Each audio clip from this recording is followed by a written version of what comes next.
عمران خان نے اپنے 3 سالہ اقتدار میں کیا اہم کارنامے سر انجام دیے جس کی وجہ سے لوگ اس کو سپورٹ کرتے ہیں؟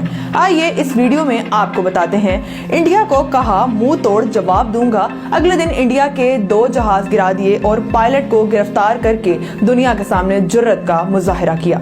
اس نے کہا تھا میں ڈرون اٹیک نہیں ہونے دوں گا، اس کے دور میں کوئی ڈرون اٹیک نہیں ہوا۔ پاکستان مسلم لیگ نون اور پی پی پی کے مہنگے رینٹل منصوبوں کے بجائے ڈیم کی تعمیر کی۔ ایکسپورٹ کو فقط 3 سالوں میں $21 بلین سے بڑھا کر $38 بلین کر دیا۔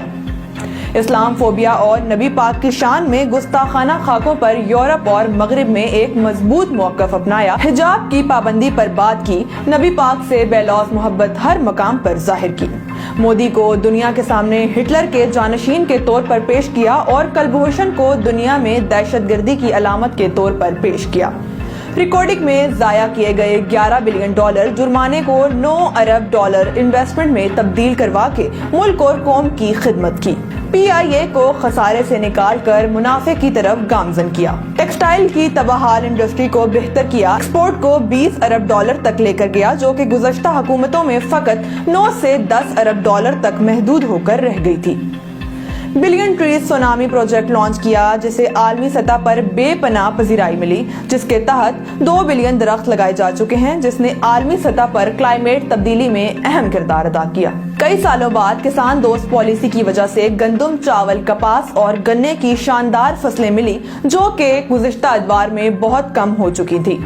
50 سال بعد 2 نئی نہروں کا منصوبہ لانچ کیا گیا۔ پاکستان ایئر فورس نے 1983 کے بعد پہلی بار نئے جدید جنگی جہاز خریدے جو کہ JF-10 کی صورت میں اس 23 مارچ کو ہمارے جنگی بیڑے میں شامل ہو چکے ہیں۔ بینکوں کو انتہائی کم ریٹ پر مڈل کلاس لوگوں کے گھروں کے لیے قرضے دینے پر راضی کیا، جس کے تحت بے شمار لوگوں کو قرضے دیے جا چکے ہیں۔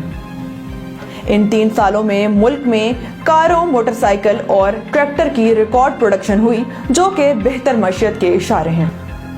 پورے ملک کے ہیلتھ انشورنس کا پروگرام لانچ کیا گیا۔ 70 سالوں میں پہلی بار ایک نصاب تعلیم کو رائج کر کے غریب اور امیر کی تقسیم کر دی۔ سٹیزن پورٹل سے عام شہری کو وزیر اعظم تک براہ راست رسائی دی، جس سے اب تک 45 لاکھ لوگوں کے مسائل بر وقت حل ہوئے۔ ٹرمپ کو ٹویٹر پر انتہائی سخت جوابات دیے اور اس کے بعد اسی ٹرمپ کے اسٹیٹ مہمان کے طور پر امریکہ کا دورہ کیا۔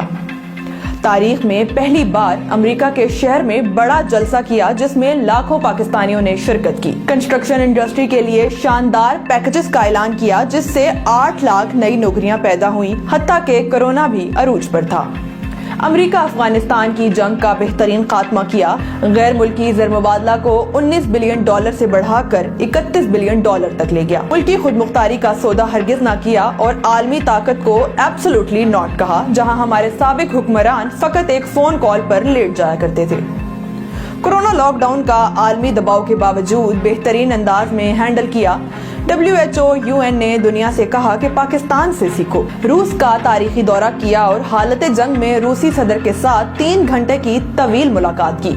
بچوں کی ذہنی نشوونما کو بہتر کرنے میں اہم کردار ادا کیا۔ پاکستان میں سیاحت کے فروغ کے لیے مختلف کام کیے۔ ڈسکور پاکستان چینل بنایا، سکردو انٹرنیشنل ایئرپورٹ کا قیام بھی ان میں سے چند ایک ہیں۔ IT سیکٹر نے 100% ترقی کی جس کی ایکسپورٹ کا حجم $2 بلین تک پہنچایا۔ صحافیوں اور چینلز کی خرید و فروخت میں ملوث نہ ہوا۔ تاریخ میں پہلی بار اوورسیز پاکستانیوں کو براہ راست پاکستانی بینکوں تک رسائی دے کر $3 بلین کی انویسٹمنٹ روشن ڈیجیٹل اکاؤنٹ کے ذرائع پاکستان لائے۔